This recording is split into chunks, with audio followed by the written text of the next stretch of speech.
Hello and welcome back to the Consistency Club podcast. In today's episode, we are going to be talking out. I can't even speak. We're going to be talking about why you are not losing fat consistently. Not weight, fat. And I'm going to go beyond what most people will tell you, which is a scientific fact, by the way, that you are not in a calorie deficit or an energy deficit. That is the number one overarching reason why you are not losing fat consistently at that. Having said that, I want to expand on that a little bit more because there are variables in your control which are going to help facilitate you being in that energy deficit. And the first one that I want to touch on is training intensity, exercise intensity. Whether you are going for a walk, going for a run, executing on a resistance training session, whether you've got a 20-minute, 30-minute class booked in, a circuit-based routine, or you've got a 45-minute to 90-minute resistance training workout, hypertrophy style that you're executing on. Everyone's routines, everyone's likes, dislikes, and goals are different. But one thing remains the same. The intensity of your session is the thing that's going to drive the result that you are looking for. If you walk into a corporate gym, you see the building is full of people. They're in body. They're not there in mind. They're not present in what they're doing. They're there because they feel like they have to tick a box and have to be there. There's no enjoyment in what they're doing. They're often thinking about work or thinking about other things. You'll find them scrolling on their phone more than they're actually working out, usually hogging a piece of equipment. And the time spent exercising to a certain intensity compared to standing around just being in the building, like that ratio is way off compared to where it needs to be. So you're still spending, let's say, an hour in the same building, okay, but you're wasting time. And then people will come from that, they'll look at it holistically and go, okay, well, I'm eating okay, I'm going to the gym, why am I not getting results? And based on my experience of working with people one-on-one when coaching them, irregardless, that's not even a word. Put my tongue in today, man. I need a coffee. Regardless of the type of training that they're doing, the first thing we'll assess is what is the intensity in the training sessions. And if the data shows that nutrition's on point, we're at a point with calories and macronutrients at which we should be seeing some weight drop, we're going to the gym. Or as long as they're not lying about the data, what is the one thing missing? And as soon as I see a clip of them executing an exercise, it's the missing piece of the puzzle. And that is, you are not training to the appropriate intensity that you need to be. Therefore, you are essentially wasting time every moment that you are in the gym. Okay, of course, you're getting a bit of a sweat on. Like, it's better than that. I think a lot of the mindset is like it's better than nothing, right? But realistically, that mindset is going to be so damaging for your progress moving forward. So here's a little cue when it comes to intensity within training. Okay, first of all, have a tracker. Have a fitness tracker. I don't know why I'm going like that because that isn't a fitness tracker. I thought I had my Apple Watch on, but be it an Apple Watch, a Garmin, an Amazon Basics fitness tracker, a Whoop, an Oura Ring, have something that allows you to track your workouts. First of all, it's going to give you trends. So you're going to be able to see, okay, like based on that workout that I did a week ago, like what is the difference? Am I improving in the intensity, which is another thing, because it's important to remember, if you do the same thing that you always do when it comes to training, like your body, our bodies are adaptive organisms, right? It's going to register and adapt to the level of intensity, strain, resistance that you give it. Okay, so over time, it's going to adapt to that. So what was once progressive overload, what was once really, really challenging, becomes easier. So then we have to push the envelope again, even further. And that's why we all know these people, and you'll spot them in your local gym, like people who don't change. You look at them and think, I saw you 10 years ago, and you look exactly the same. And that's because they've got no method of tracking what they're doing. They're not tracking their metrics. If they do have a fitness tracker, they're not spending time or delegating to someone to look over that data, telling them what it means and how they need to improve. They're not tracking the weights or the reps that they're lifting. So they're just going in and subconsciously doing what they've always done and what is semi-comfortable. So that's first thing. You have to constantly push the envelope within your training because your body is going to adjust to the intensity and the resistance that you give it. Secondly is gauge how you feel after your session. I've had so many people that come to me when I have consultation calls or we do sort of health audits, remote health audits, and they'll say, Jamie, I don't really get the like endorphin hit or the rush after training. And that is a big red flag. Like alarm bells start ringing when they say that. Because ultimately, this is hormonal. Okay, if you input enough stimuli into your body, you will get the hormonal release 9 times out of 10. So if you are breathing heavily, which means you're pulling in a lot more oxygen, you're breathing out a lot more CO2. Okay, if you are pumping blood around your body, your heart's beating faster, it's pumping blood around your body's delivering nutrients to the muscles that are working. And this is whether you're running, like we've all heard of runner's high. Equally, if you're resistance training, it's a similar effect when you've pushed yourself. When you step out from that workout, you will have one or two things. One, the endorphin rush, the hit of, and almost, the dopamine hit as well of ticking a box, getting it done, and the physiological things that happen through putting your body through an intense workout and breathing heavily. Secondly, like moving into that workout, there's been mental resistance to do so a lot of the time. So when you come out, you have that conscious feeling of overcoming something. And I always talk about with anyone that I work with and our Consistency Club clients, tick boxes, have non-negotiables. Ticking boxes is so key. And when you tick a box, that is a win. And on a day-to-day basis, when you're focused on being 1% better, it's all about wins and losses in your day. And it's like the cliche saying, win the morning, win the day, like wins. Going and executing on a workout with the appropriate intensity is a win. It can feel like sometimes just getting to the gym is a win. And although in some ways, like I can understand why people would have that viewpoint is absolutely fundamentally limiting them. Because if just getting to the gym is the metric of success for you, not the quality of the workout, you're wasting your time. In essence, although some people think better than nothing, you're wasting your time. So if you're going to go there, if you're going to make the effort to get there, which is the hardest thing to do, and spend from half an hour to 30 minutes to 90 minutes there, you better make that count. Why would you not make that count? Why would you punish yourself even further by not getting the most possible out of every single workout that you do?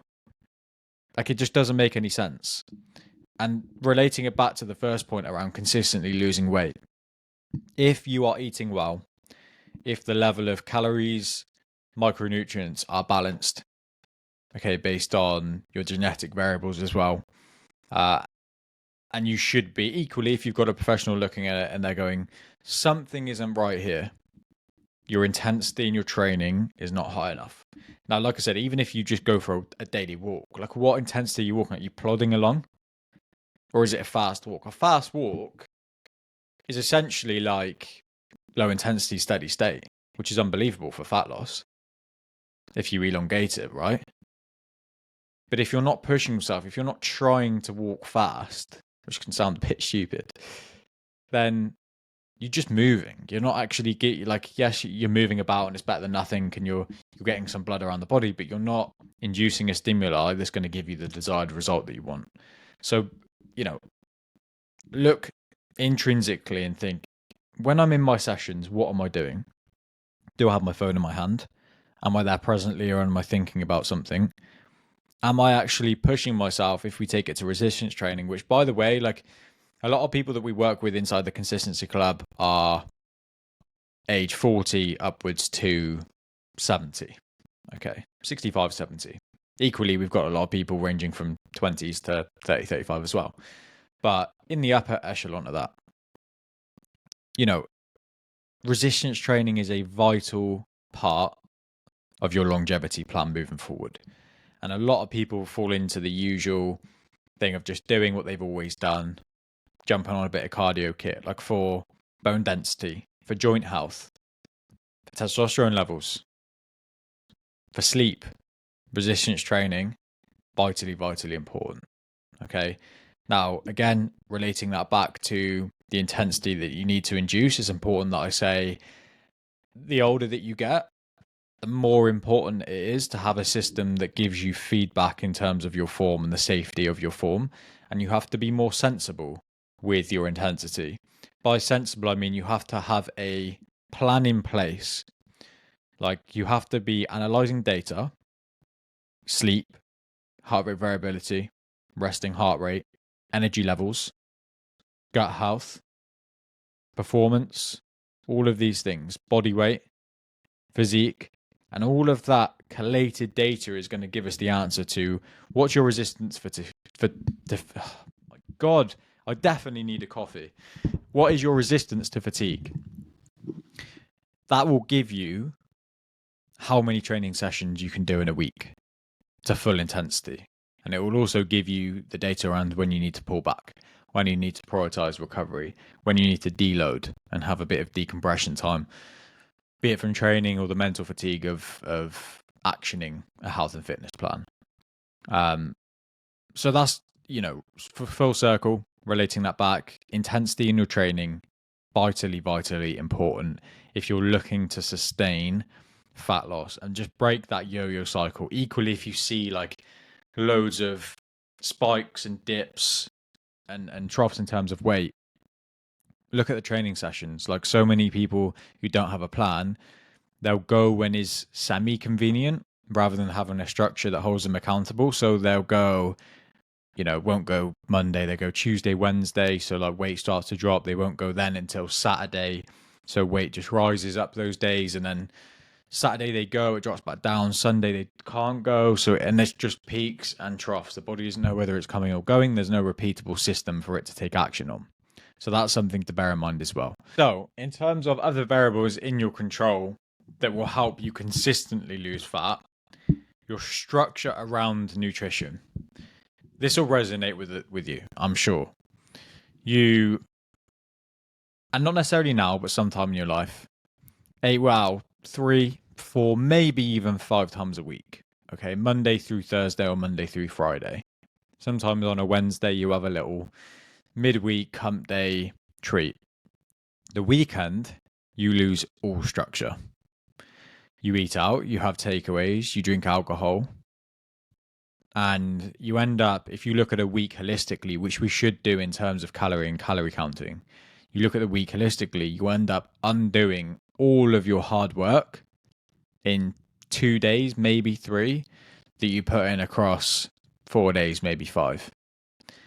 And when you actually sit down and break it down and think, you're in your head, you think, okay, well, I'm conscious of what I'm eating pretty good most of the time. I'm working out. I can't understand what's going on. That's the first thing. You have to have an appropriate reward system in place. Like, it's not about stripping all the fun out of your life. Like, I'm not saying don't go get a takeaway or whatever it may be. I'm not saying don't drink alcohol. But have a system. Like, what are you doing to create an energy demand pre and post that? How often are you executing on that? Is it every weekend? Because if it is, then the fact is that needs to change. So that's another point. You may feel like you're doing well most of the time and you're trying to implement some healthy balance in your life. That's not healthy balance. That's unhealthy balance or a lack of balance. Okay, and that is causing the delay and the peaks and troughs and everything they're experiencing in terms of fat loss itself. So that's a really important one. And lastly is you don't have a proper plan. Okay, you know, motivation has been high. You understand that you want to lose fat, but actually, other than trying to eat better when you can and going to the gym, that's not a plan. That's just a couple of action points that you're doing your best to stay on top of. And when life gets busy, when things get in the way, when you get tired, when motivation drops a little bit, trust me, there's no accountability system there other than yourself. You fall off, and you may have already experienced that. And it's such an interesting one. Like, we instill so, like, accountability in other areas of our life is naturally there, right? In our careers, in our business. Like, if we don't turn up, we're either getting fired or the business is crashing and burning. Right? That accountability keeps us there, driving us, showing up every single week, every single day, mostly if you're a business owner. Same with our relationships. Like, if you're not there, if you're not around, be it with your children, with your wife, your husband, whatever it may be, you're not there for those people, those relationships will crash and burn. Naturally, we've got a desire to be, and we're accountable. We don't install an accountability system like that in our health. And the way we are wired, unfortunately, it isn't a problem until it smacks us in the face. So that's another thing. Have a plan. And by plan, I mean goal orientated, with timelines, that provides accountability for you, that understands your likes, your dislikes, your responsibilities, the time that you have available, and everything in between. And that plan needs to serve you. And we are huge on that inside the Consistency Club. Have a plan that serves you and your lifestyle, rather than you trying to serve a plan. Now, there's going to be days where that balance teeters the other way. And you're going to have to exercise some discipline, you're going to have to serve the plan. But holistically, on the most part, you need to find the plan that serves your lifestyle. Flexes and molds as your life flex and molds. Overcomes the hurdles when hurdles crop up. Life's life. So, those are the three biggest things that I would review.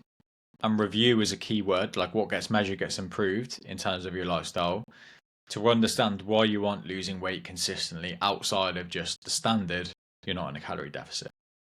Overarching, like the umbrella above all of those things, is you are eating more than you're burning. And that's a fact.